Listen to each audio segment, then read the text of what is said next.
दोस्तों आज की इस वीडियो में हम कक्षा 12वीं जीव विज्ञान बायोलॉजी में अध्याय 7 मानव स्वास्थ्य तथा रोग चैप्टर के इंपॉर्टेंट क्वेश्चन आंसर देखने वाले हैं। विशेषकर यह वीडियो एमपी बोर्ड स्टूडेंट के लिए होने वाली है। इस वीडियो में मैंने इस चैप्टर के उन क्वेश्चनों को भी कवर किया है जो आपके प्रीवियस ईयर पेपर में आपके आ चुके हैं। साथ ही उन क्वेश्चनों को भी देखेंगे जो आपके बोर्ड एग्जाम में आने के हाई चांस है। ओके, तो तैयारी जीत की अब की बार बोर्ड एग्जाम में 95% पार के उद्देश्य हम क्या है लगातार बेहतरीन तरीके से तैयारी कर रहे हैं। और इससे पहले दोस्तों मैं इस चैप्टर के आपको वस्तुनिष्ठ आपको बता दिए हैं, तो आप क्या है प्लेलिस्ट पर जाकर देख लीजिएगा। साथ ही अध्याय 1 से लेकर अध्याय 6 तक के भी important question answer important objective बता दिए हैं। तो आपका class 12 biology important question answer 2025 के नाम से प्लेलिस्ट है। प्लेलिस्ट पर जाके क्रम से वीडियो देखकर आप तैयारी कर सकते हैं। तो सबसे पहले दोस्तों आ जाते हैं हमारे अति लघुत्तरीय प्रश्नोत्तर, जो कि हमारे क्या है 2 नंबर वाले प्रश्नोत्तर रहने वाले हैं। ओके, देख लेते हैं किस प्रकार के क्वेश्चन है हमारे। तो इसमें दोस्तों हमारा पहला है मानव स्वास्थ्य व रोग संबंधी निम्न संकेतकों को पूरा कीजिए, जिसमें आपको क्या है इस प्रकार से नाम दिए गए हैं। इनको आपको क्या करना है, फुल फॉर्म बताना है। तो MALT का फुल फॉर्म पूछा जा रहा है, CMI का फुल फॉर्म, एड्स का फुल फॉर्म पूछा जा रहा है। फिर आपसे दोस्तों आपका NaCO का फुल फॉर्म है, HIV का फुल फॉर्म है, ये आपसे पूछा जा रहा है। ओके, एमपी बोर्ड एग्जाम 2022 में इस प्रकार से क्वेश्चन आया था, एड्स और HIV का पूरा नाम लिखिए। ये इंपॉर्टेंट है, आपके सभी आपको क्या है फुल फॉर्म तैयार करके रखना है। MALT का फुल फॉर्म है आपका म्यूकोसा एसोसिएटेड लिम्फाइटेड टिश्यू। ओके, फिर नेक्स्ट है आपका CMI का फुल फॉर्म है सेल मीडिएटेड इम्यूनिटी। फिर नेक्स्ट है आपका एड्स का बहुत ज्यादा इंपॉर्टेंट है, ऑब्जेक्ट में भी अक्सर आता है। तो एड्स का फुल फॉर्म है आपका एक्वायर्ड इम्यूनोडेफिशिएंसी सिंड्रोम। नेक्स्ट है आपका है NaCO का फुल फॉर्म है national AIDS control organisation. HIV का फुल फॉर्म, HIV का बहुत ज्यादा इंपॉर्टेंट है, एड्स का इंपॉर्टेंट। ओके, HIV का फुल फॉर्म है human immunodeficiency virus. Okay, complete हुआ था, आगे देख लेते हैं। आगे नेक्स्ट दोस्तों हमारा क्वेश्चन है एड्स रोग किन कारणों से होता है, कोई 2 कारण लिखिए। एमपी बोर्ड एग्जाम 2023 में क्वेश्चन आ चुका है और एमपी बोर्ड एग्जाम 2024 में भी क्वेश्चन आता है एड्स से संबंधित। एड्स क्या है, एड्स के प्रमुख कारण क्या है। ओके, तो देख लेते हैं। तो एड्स आपका क्या होते हैं, एड्स के हम देखो कारण देख लेते हैं। बाकी दोस्तों एड्स वाला पूरा टॉपिक आप अच्छे से तैयार कर लीजिएगा अपनी तरफ से एक बार। एड्स के लेकर हम कारण देख लेते हैं कि एड्स कैसे संक्रमण होता है। तो HIV का संक्रमण निम्न प्रकारों से होता है। ओके, HIV यानी आपका HIV का संक्रमण पूछे या एड्स का पूछे, एक ही कारण, उनके एक ही कारण रहने वाले हैं। कौन कौन से कारण हैं कि संक्रमित व्यक्ति के साथ लैंगिक संपर्क बनाने से, फिर आपका संदूषित रक्तदान व रक्त उत्पादों से, नेक्स्ट है आपका ड्रग्स लेने वाले व्यक्तियों से संदूषित अंतः सीरियस सिरिंज से या सिरिंज साझा करने से। सिरिंज साझा से मान लीजिए आप क्या है आप तबीयत खराब हो गई तो आपको डॉक्टर ने कहा कि इंजेक्शन आपको लगेगा, तो आपको क्या है इंजेक्शन आपको लगा दिया जाता है। ओके, और लेकिन जो इंजेक्शन आपको लगता है वो क्या है वही सिरिंज क्या है दूसरे व्यक्ति पर इस्तेमाल की जा चुकी है और उस व्यक्ति को HIV है तो वो आपको में ट्रांसफर हो जाता है। ओके, इस प्रकार से इसलिए हमें जब भी इंजेक्शन लगता है तो हमें नया इंजेक्शन यूज किया जाता है। ओके, संक्रमित गर्भवती मां से होने वाले शिशु, अगर क्या है उसकी जो माता है वो भी संक्रमित है तो उसका जो होने वाला शिशु है वो भी हो जाता है। ओके, उसका जो शिशु है उसमें भी क्या है HIV या एड्स हो सकता है। ओके, तो ये आपके कारण रहने वाले। नेक्स्ट हमारा है एलर्जी क्या है। एलर्जी बहुत ज्यादा इंपॉर्टेंट टॉपिक है, एमपी बोर्ड एग्जाम में 22 में क्वेश्चन आ चुका है। बाकी दोस्तों प्रॉपर उसे आप तैयारी करना चाहते हैं, एक आप क्या है ठीक है टॉपिक तैयार कर लीजिए। मैं तो आपको कहूंगा गिनती के हर चैप्टर में आपके 10-12 टॉपिक रहते हैं, छोटे छोटे सभी टॉपिक को एक बार पढ़ लीजिए, समझ लीजिए। ओके, उन्हीं में से आपके क्या है टॉपिक से क्वेश्चन आपके बन जाते हैं। ओके, तो अगर नोट से आप पढ़ लेते हैं तो आपकी कंप्लीट तैयारी हो जाएगी। तो आप क्या है क्लास 12 बायोलॉजी का जो कोर्स है उसको ज्वाइन कर लीजिएगा, कंप्लीट आपकी तैयारी हो जाएगी, जिसमें आपको पूरे नोट्स मिल जाएंगे। साथ ही आपको all chapter important question answer, all chapter objective रहेगा, प्रीवियस ईयर पेपर रहेगा, मॉडल पेपर रहेगा, प्रॉपर आपकी तैयारी हो जाएगी। 90 39 53 44 89 इस दिए व्हाट्सएप में मैसेज करके आप क्या है कोर्स के बारे में जानकारी ले सकते हैं और कोर्स को ज्वाइन कर सकते हैं। एलर्जी पूछे जा रहा है, आपने अक्सर इस शब्द को सुना ही होगा। ओके, और ये हमारे आम बोलचाल में यूज हो जाता है कि भैया मुझे क्या है धूल से बहुत ज्यादा एलर्जी है, मुझे क्या है धूप से बहुत ज्यादा एलर्जी है, धुआं से एलर्जी है। तो एलर्जी क्या होती है, पर्यावरण में उपस्थित कुछ एंटीजनों के प्रतिरक्षी तंत्र की अनावश्यक बड़ी चढ़ी प्रतिक्रिया एलर्जी कहलाती है। जो आपके शरीर का प्रतिरक्षी तंत्र होता है, एंटीबॉडीज होता है, ओके, वो क्या है आवश्यकता से ज्यादा कार्य करने लगता है तो आपकी एलर्जी कहलाने लगता है। इसका अर्थ होता है कि यह कुछ व्यक्तियों की प्रतिरक्षा तंत्र की क्या है अति संवेदनशीलता होती है। ओके, यह वह पदार्थ जिनके प्रतिरक्षी तंत्र प्रतिक्रिया प्रदर्शित करता है एलर्जन कहलाते हैं। जैसे धूल, मिट्टी, परागकण आदि से लोगों को एलर्जी होती है। एलर्जी में प्रतिरक्षी तंत्र क्या है आपका LGE प्रकार की एंटीबॉडी बनाता है। जब भी आपको ये प्रतिरक्षी होती है तो जो एंटीबॉडी बनती है, एंटीबॉडी भी कई प्रकार की होती है। ओके, हम एंटीबॉडी आगे भी आपको क्वेश्चन बताऊंगा, उसका हम क्या है डायग्राम भी देखेंगे, प्रतिरक्षी का पूरा डायग्राम। तो आपके LGE प्रकार की क्या है एंटीबॉडी का निर्माण होता है आपके इसमें, ओके, एलर्जी में। आगे देख लेते हैं। आगे नेक्स्ट हमारा क्वेश्चन है, 2 प्रतिजैविकों के नाम लिखिए। 2022 की बोर्ड एग्जाम में आ चुका है। तो पेनिसिलिन हो जाता है आपका, स्टेटोमाइसिस हो जाता है, टेट्रासाइक्लिन हो जाता है, एम्पिसिलिन होता है। तो याद करिएगा, इंपॉर्टेंट है आपका, ओके। औषधि व्यसन क्या है, बोर्ड एग्जाम 2022 में क्वेश्चन आ चुका है। तो औषधि व्यसन देख लेते हैं।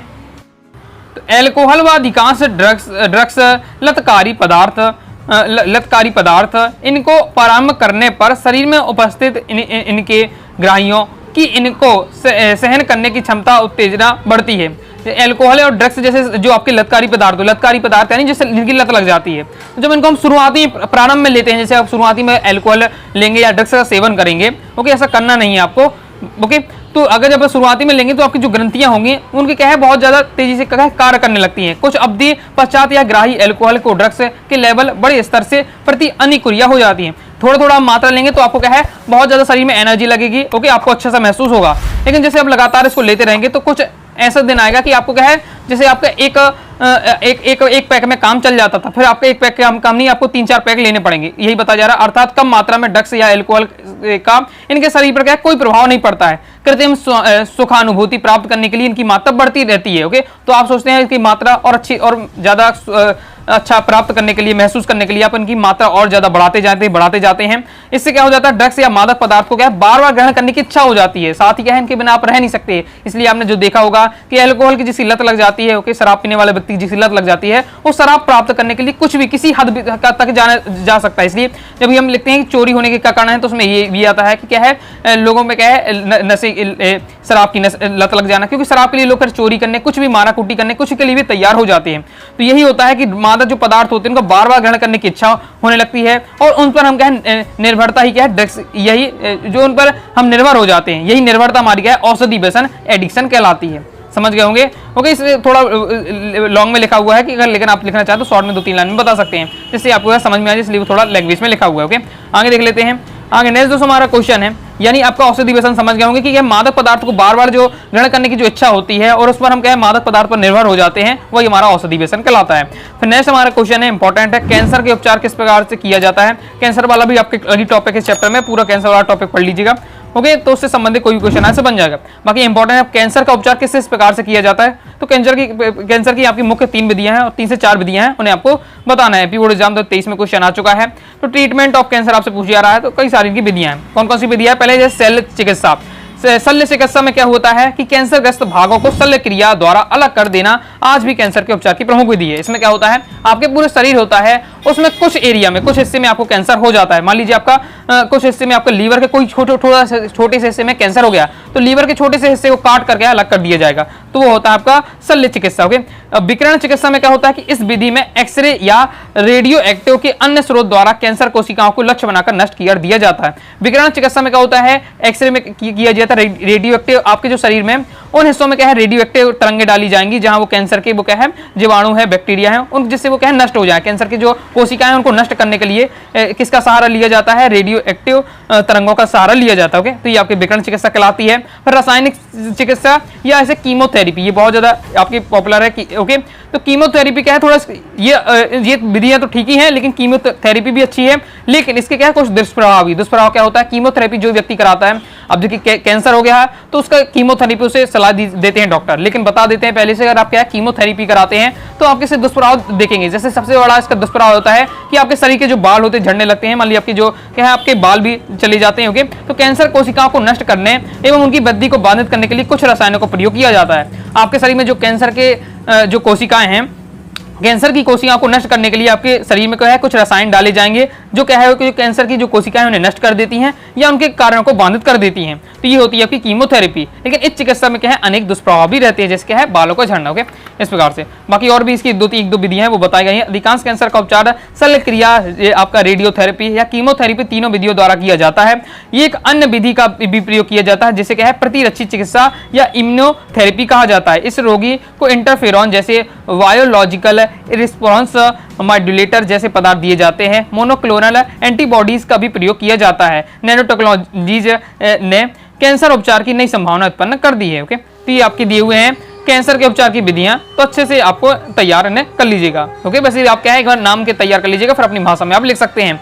नेक्स्ट देख लेते हैं। नेक्स्ट हमारा क्वेश्चन है नेक्स्ट जो हमारा क्वेश्चन को आपको परिभाषित करना है, प्रतिरोधकता, वैक्सीन, इंटरफेरॉन, टीकाकरण। अब मान लीजिए इस प्रकार से पेपर में क्वेश्चन आ जाए तो 3 नंबर का आता है, तो मतलब 3 नंबर यानी एक नंबर के आपके रहते होंगे। तो एक दो अलाइनमेंट के बारे में आपको बता देना है। प्रतिरोधकता क्या कहलाता है? तो प्रतिरोधकता कहलाता है प्रत्येक जीव में रोगों से लड़ने या बचाव की जो क्षमता पाई जाती है, ओके, उसे ही हम क्या प्रतिरोधकता कहते हैं। जीवों में रोगों से लड़ने की जो क्षमता होती है, हमारे शरीर में जो रोगों से लड़ने की जो क्षमता है, उसे हम क्या है प्रतिरोधकता या प्रतिरक्षा कहते हैं। ओके, सिंपल है। नेक्स्ट है वैक्सीन क्या है? तो वैक्सीन ऐसी औषधि जिसमें किसी रोग के कमजोर रोग कारक जीव होते हैं तथा उनका उपयोग रोग के प्रतिरोधकता से उत्पन्न करने के लिए किया जाता है, उसे वैक्सीन कहते हैं।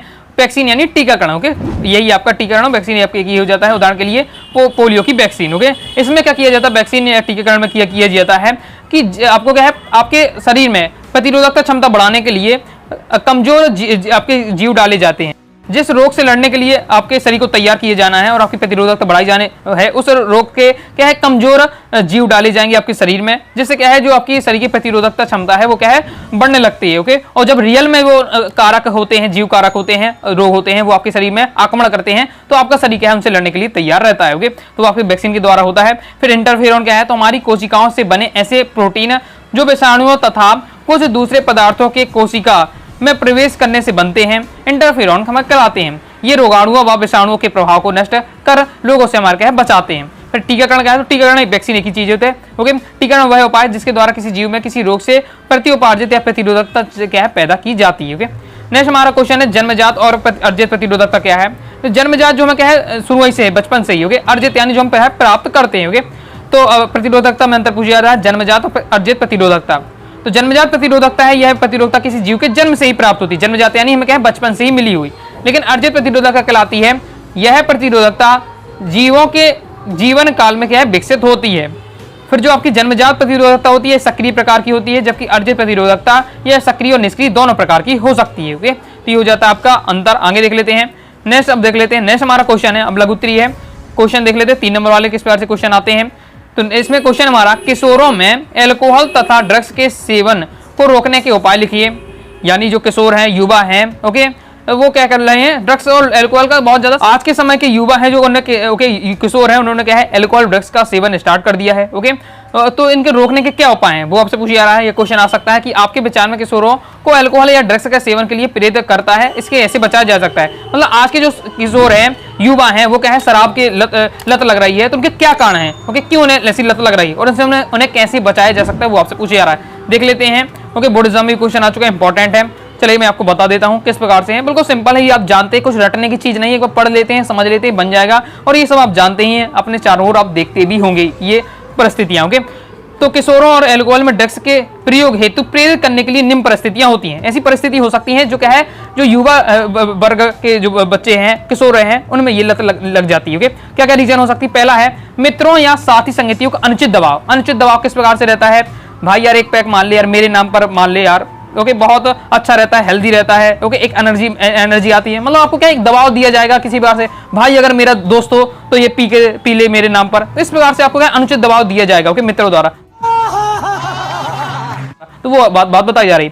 मुश्किलों और असफलताओं से जूझने की क्षमता, जिम्मेदारी से पलायन, यानी कि अगर हमें क्या है हम असफल हो जाते हैं, बहुत सारे 10वीं फेल हो गए, 12वीं फेल हो गए, तो भैया एक दोस्त के पास गए अपने क्या दुख बताने के लिए, दोस्त ने कहा कि भैया एक पैक मान ले सब दुख खत्म हो जाएगा। तो इस प्रकार से आप क्या है जो अब असफल हो जाते हैं, किसी भी काम में कर रहे हैं, तो अगर असफल हो रहे हैं, अनसक्सेसफुल हो रहे हैं, तो आप अपने दुख दर्द को, आपको दुख होगा, दुख को कम करने के लिए लोग इसका प्रयोग करने लगते हैं। पारिवारिक मुश्किलों, माता पिता अभिभावकों से उचित मार्गदर्शन का अभाव और संस्कारों में कमी। आपके अगर पारिवारिक माहौल नहीं उस प्रकार से नहीं है, संस्कारों में कमी है, माता पिता के अगर आप संरक्षण में नहीं है, तो लोग अधिकतम कब करते हैं, माता पिता के संरक्षण में नहीं रहते हैं, या लोग दूर जा रहे हैं, ओके, अलग शहर में रह रहे हैं, माता पिता अलग जगह रह रहे हैं, गांव में रह रहे हैं, तो फिर क्या है जब किसी का कोई मार्गदर्शन नहीं रहता तब इनका यूज होने लगता है। शैक्षिक व अन्य क्षेत्रों में लगातार उत्कर्ष प्रदर्शन करने का दबाव, अन्य व्यक्तियों और सहपाठियों की तुलना, साथ ही क्या है लोगों की तुलना करते हैं, देखो भाई वो किस प्रकार से अच्छा काम कर रहा है, आप नहीं कर रहे हैं, तो इस प्रकार से दबाव भी, इनके सबके कारण क्या है लोग अल्कोहल ड्रग्स का सेवन करने लगते हैं।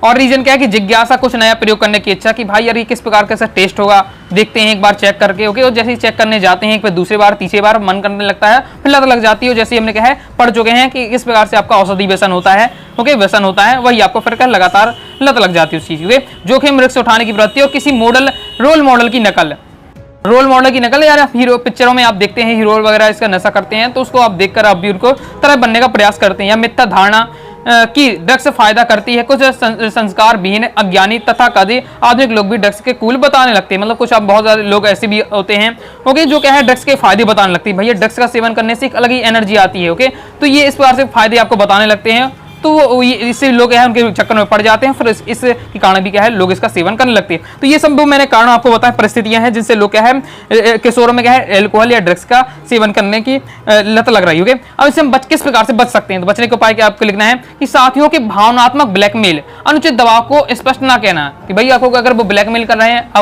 ओके तो फिर आपको क्या है स्पष्ट ना देना, अपनी बातों पर दृढ़ रहना ओके, और अपने आप का नियंत्रण रखना। दूसरा, ऊर्जा को रचनात्मक व सकारात्मक कार्यों में लगाएं, और जो आपकी शक्ति है उसको सही दिशा में कार्य दें। आप क्या है अगर अपने टाइम को व्यस्त रखेंगे ओके, अपने काम में ध्यान लगाएंगे, तो आपको अनुचित जो ऊटपटांग काम है उन पर आपको ध्यान हट जाएगा। असफलता परेशानियों जीवन का एक अंग है, मतलब असफलता होना क्या हमारे जीवन का एक अंग होता है ओके, इससे जूझना है, इससे बाहर निकलने के लिए प्रयास करना है, इससे देखना कि क्या क्या उपाय है कि हम अपनी असफलता को क्या है सफलता में बदल सकते हैं ओके, ना कि क्या करना है डिस्प्रेशन में चले जाना ओके।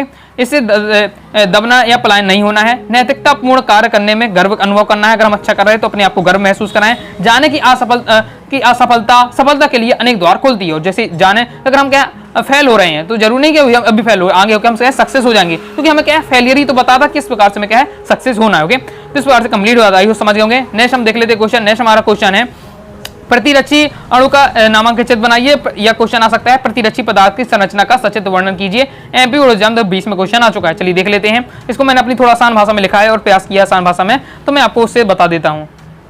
तो देखना है प्रतिरक्षी पढ़ना है, एंटीबॉडी पढ़ना है ओके। तो देख लेते हैं एंटीबॉडी क्या है। एंटीबॉडी को समझने से पहले हमें क्या है प्रतिरक्षी को समझिए, प्रतिजन समझना पड़ेगा, और केवल पेपर में इतना क्वेश्चन आ सकता है प्रतिजन क्या है और प्रतिजन के लक्षण लिखिए, ये क्वेश्चन पेपर में आ चुका है ओके। तो हम देखेंगे, तो पहले प्रतिजन को समझ लीजिए। जब कभी शरीर में हमारा कोई बाह्य पदार्थ या रोगजनक का संक्रमण होता है तो वह शरीर के अंदर पहुंचने के पश्चात प्रतिरक्षात्मक तंत्र को उद्दीपित करता है। जब भी कोई रोग होता है, रोग के कीटाणु जीवाणु होते हैं वो हमारे शरीर में प्रवेश करते हैं, तो वह सीधे हमारा क्या है प्रतिरक्षात्मक जो तंत्र होता है उसको उद्दीपित करते हैं ओके। और इस बाह्य पदार्थ या रोगजनक को हम क्या प्रतिजन कहते हैं। और जो भी हमारे बाहर से हमारे लिए जो रोगजनक आ रहे हैं, वह रोग पैदा करने वाले जीवाणु आ रहे हैं, उन्हें हम क्या कहेंगे प्रतिजन कहते हैं। तो ये प्रतिजन आप समझ गए होंगे। इस प्रतिजन की अनुक्रिया से, जैसे प्रतिजन एंटर करते हैं हमारे बॉडी में, तो बी कोशिकाओं द्वारा क्या है रुधिर में एक विशेष प्रकार की प्रोटीन का निर्माण होने लगता है। तो हमारे जो बी कोशिकाएं होती हैं वो हमारे रक्त में क्या करने लगती हैं, एक विशेष प्रकार का प्रोटीन का निर्माण करने लगती हैं। जो वो इस प्रकार का प्रोटीन होता है जो हमारे क्या रोग जनकों या प्रतिजनों की क्रिया करके उन्हें क्या है नष्ट करने का प्रयास करता है। मतलब जो बी कोशिकाएं रुधिर में एक इस प्रकार का प्रोटीन का निर्माण करती हैं, इस प्रकार का प्रोटीन रहेगा कि जो हमारे जो रोगजनक या जो प्रतिजन हमारे शरीर में आए हैं उनको क्या है नष्ट कर दें। अगर उन्हें नष्ट नहीं करेंगे तो हम क्या है उस रोग से हम क्या है पीड़ित हो जाते हैं। तो इस विशिष्ट प्रोटीन को हम क्या प्रतिरक्षी एंटीबॉडी कहते हैं। तो जो एक प्रकार का वीर कोशिकाओं ने रुधिर में एक विशिष्ट प्रकार का प्रोटीन बनाया वही हमारा क्या है एंटीबॉडी कहलाता है ओके। अब प्रतिरक्षी को हम क्या कहते हैं इम्यूनोग्लोबिन भी कहते हैं, और इसे IG से क्या है प्रदर्शित करते हैं ओके। कंप्लीट हुआ तो आगे देख लेते हैं। अब प्रतिरक्षी अणु की संरचना, ये इंपॉर्टेंट है, संरचना पूछी जाती है पेपर में। तो प्रतिरक्षी बोर्ड एग्जाम 20 में क्वेश्चन आया तो हाई चांस है, बहुत मतलब 3-4 साल से नहीं आया है, तो 2025 में आपका आ जाए, 26 में बहुत हाई चांस है इनके आने के, तो अच्छे से आपको तैयार करके रखना है। तो प्रतिरक्षी अणु की संरचना आप देख लेते हैं। तो ये संरचना होती है वो वाई आकार की होती है, अभी मैं आपको डायग्राम दिखाऊंगा तो पूरा वाई बना रहेगा ओके। तो वाई आकार की रहती है। प्रत्येक प्रतिरक्षी अणु में 4 पॉलीपेप्टाइड श्रृंखलाओं से मिलकर बनी होती है। पूरा जो प्रतिरक्षी अणु है वो 4 पॉलीपेप्टाइड श्रृंखलाओं से मिलकर बना होता है, जिसमें 2 श्रृंखलाएं भारी होती हैं और 2 श्रृंखलाएं क्या हल्की होती हैं। और दोनों श्रृंखलाओं में 2 विशेष क्षेत्र होते हैं, एक आपका परिवर्तनशील क्षेत्र होता है, एक आपका स्थिर क्षेत्र होता है। डायग्राम से मैं आपको समझाता हूं। तो देख सकते हैं ये आपका इस प्रकार से आपको डायग्राम बनाना है, जो आपका दिया हुआ है पूरा मैंने अपने हाथों से बनाया ताकि आप क्या है समझ सके। जब आप हाथों से बना हुआ देख सकते हैं तो आपको पता चल जाता है कैसे बनना है ओके। तो ये पूरा बाह्य आकार का है, इस प्रकार से बाह्य आकार का रहता है ओके। तो देख लीजिए किस प्रकार से आपकी संरचना रहने वाली है। देखिए इसमें क्या करना पड़ता है आपको बनाने समय इस प्रकार से आपको बनाना है। तो हम देख लेते हैं। तो ये आपका जो पूरा होता है 4 पॉलीपेप्टाइड श्रृंखलाओं से आपका बना होता है। तो जो आपका ये एंटीबॉडी होती है प्रतिरक्षी, ये इसमें 4 पॉलीपेप्टाइड श्रृंखलाओं से बना होता है। 2 श्रृंखलाएं होती हैं जो भारी श्रृंखलाएं कहलाती है, 2 श्रृंखलाएं आपकी हल्की श्रृंखलाएं होती है। ये देखिए ये पहली श्रृंखला, ये देखिए बहुत बड़ी है श्रृंखला, ये दूसरी श्रृंखला। तो ये 2 जो श्रृंखलाएं हैं ये भारी श्रृंखलाएं होती है ओके। साइजी में आपको दिख रहा है, ये छोटी छोटी जो आपको श्रृंखलाएं दिख रही हैं ये आपकी क्या हल्की श्रृंखला कहलाएंगी। तो ये आप समझ गए होंगे, इनकी साइजी से देख रही है छोटी है तो हल्की श्रृंखला होगी, ये आपकी बड़ी बड़ी श्रृंखलाएं हैं तो ये आपकी भारी श्रृंखलाएं होगी। अब इसमें क्या है आपके जो 2 क्षेत्र पाए जाते हैं ओके। तो एक आपका परिवर्तनशील क्षेत्र और दूसरा स्थिर क्षेत्र। तो आप देख लेते हैं, देखिए आप तो इस प्रकार की जो आपकी ये डिजाइनिंग देख रहे हैं यहाँ आपकी इस प्रकार से देख सकते हैं खांचा आकार की डिजाइनिंग है, तो ये आपकी क्या कहलाएगी, ये आपके परिवर्तनशील क्षेत्र कहलाते हैं। तो इसका ये आपका ये क्षेत्र हो जाता है, एक क्षेत्र, ये दोनों जो श्रृंखलाएं भारी श्रृंखलाओं का ये परिवर्तनशील क्षेत्र कहलाएगा आपका। ओके, तो ये आपको बता गया है।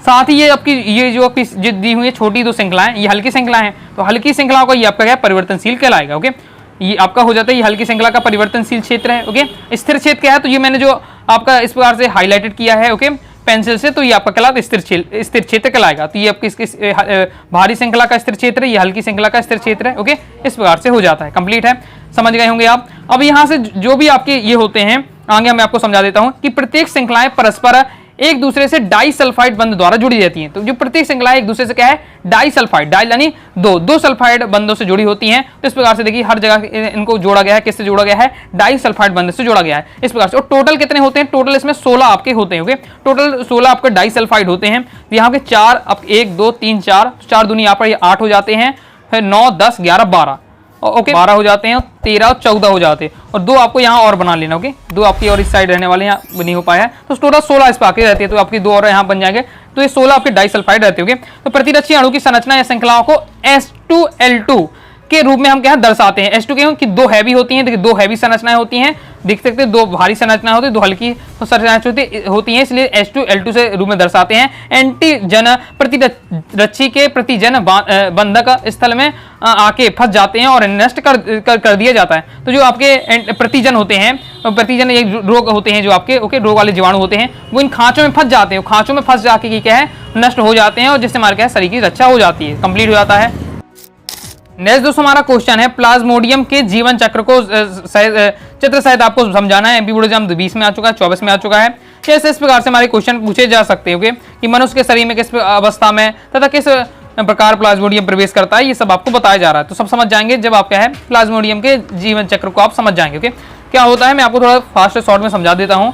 ओके, देख लेते हैं क्या होता है कि जो आपका प्लाज्मोडियम होता है इसे से मलेरिया होता है। इसका वाहक कौन होता है, मादा एनाफिलीज मच्छर होता है। तो मादा एनाफिलीज मच्छर की लार में क्या होता है आपके मलेरिया परजीवी प्लाज्मोडियम की स्पोरोजाइट अवस्था में उपस्थित होता है। जो प्लाज्मोडियम होता है पूरी विकसित अवस्था में नहीं होता है, स्पोरोजाइटस के रूप में क्या है जो मादा एनाफिलीज मच्छर की लार में उपस्थित होता है। जब यह संक्रमित मच्छर मनुष्य को रक्त चूसता है तब क्या है स्पोरोजोइट मनुष्य के रक्त में प्रवेश कर जाता है। ओके, जब ये मनुष्य क्या जब ये मच्छर जिसके लार में क्या है आपका स्पोरोजोइक है, तो ये किसी मनुष्य के जब चूसता है तो उसके रक्त के में क्या मिला देता है, स्पोरोजाइटस मिला देता है। ओके, परजीवी का जीवन चक्र मच्छर व मनुष्य के शरीर में ही पूर्ण होता है।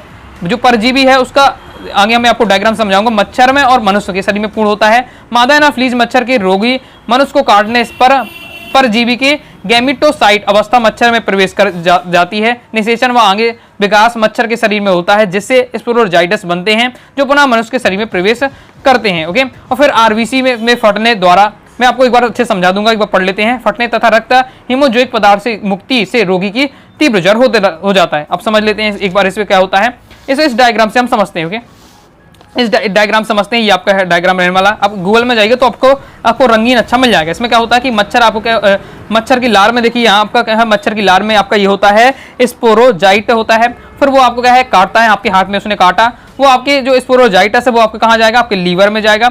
ओके, लीवर में जाकर वहां से वो अपना क्या है अपने गुणन करेगा। ओके, अपनी संख्या बढ़ाएगा।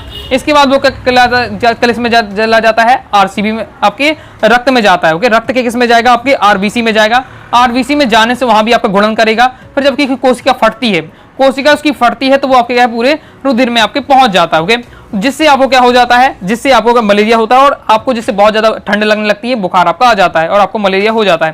तो इस प्रकार से थोड़ा आपकी संरचना इसमें बताई जा रही है, तो आपको इसे तैयार कर लीजिएगा। इसमें इसी प्रकार से इसमें भी आपको क्या है डायग्राम के साथ इसमें बताया जा रहा है कि क्या से क्या होता है। पहले क्या होता है, संक्रमित जो मादा एनाफिलीज मच्छर की लार में आपका स्पोरोजाइट है वो मनुष्य का खून चूसते समय स्पोरोजाइट का मनुष्य में रक्त में प्रवेश हो जाता है। उसके बाद क्या होता है कि जो स्पोरोजाइटस होता है वो आपके मनुष्य के क्या है यकृत में पहुंचता है।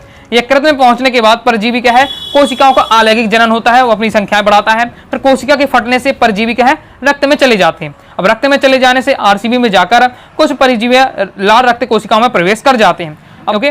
लाल रक्त कोशिका में परजीवी अलैंगिक गुणन होती है, लैंगिक नहीं अलैंगिक गुणन होता है, और फिर लाल रक्त कोशिका जो फटती हैं तो ये पूरे क्या है पूरी तरीके से मुक्त हो जाते हैं, आरसीबी में प्रवेश करते हैं, जिससे क्या हो जाता है हमें बहुत तेजी से क्या है बुखार आने लगता है और तेजी से हमें क्या होने लगता है ठंड लगने लगती है। तो इस प्रकार से आपका रहने वाला है और इसको क्या है अपने क्लियर कर लीजिएगा। डायग्राम से आपको क्या है अच्छे से बनाने का प्रैक्टिस कर लीजिएगा।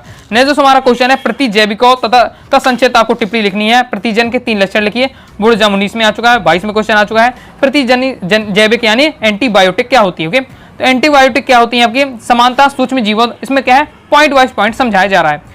तो समानता सूक्ष्म जीवों द्वारा उत्पन्न ऐसे पदार्थ जो जीवाणुओं को मार देते हैं या उनकी वृद्धि संदमित कर दे, संबंधी यानी कम कर देते हैं, प्रतिजैविक कहलाते हैं। प्रतिजैविक क्या कहलाते हैं? सूक्ष्म जीवों द्वारा ऐसे पदार्थ जो हमारे जो शरीर में जो जीवाणु हैं, ओके, जो हानिकारक जीवाणु हैं जो हमें क्या है हमारे शरीर को क्या रोग पहुंचा सकते हैं, उन जीवाणुओं को क्या है मार देते हैं या फिर उनकी क्या है जो वृद्धि है उनको कम कर दे, तो वो आपके प्रतिजैविक कहलाते हैं। प्रतिजैविक का उपयोग क्या है जीवाणु जन्य रोगों के लिए किया जाता है और इनका जीवाणुओं में इनका प्रभाव होता है लेकिन विषाणु में इनका कोई प्रभाव नहीं होता। और प्रतिजैविक के उदाहरण देख लेते हैं। एंटीबॉडीज के उदाहरण है आपका पेनिसिलिन हो जाता है, ओके, पेनिसिलिन है आपका, स्ट्रेप्टोमाइसिस है आपका, टेट्रासाइक्लिन है आपका। क्या है ये अलग से क्वेश्चन आता है कि इनके नाम बताइए प्रतिजैविक के, तो यह नाम आपको याद रख लेना है। पहली एंटीबायोटिक पेनिसिलिन थी जिसे अलेक्जेंडर फ्लेमिंग ने 1928 और 1900 में पेनिसिलियम नोटेलम नामक कवक से प्राप्त किया था। तो पहली एंटीबायोटिक कौन थी? तो पेनिसिलिन थी।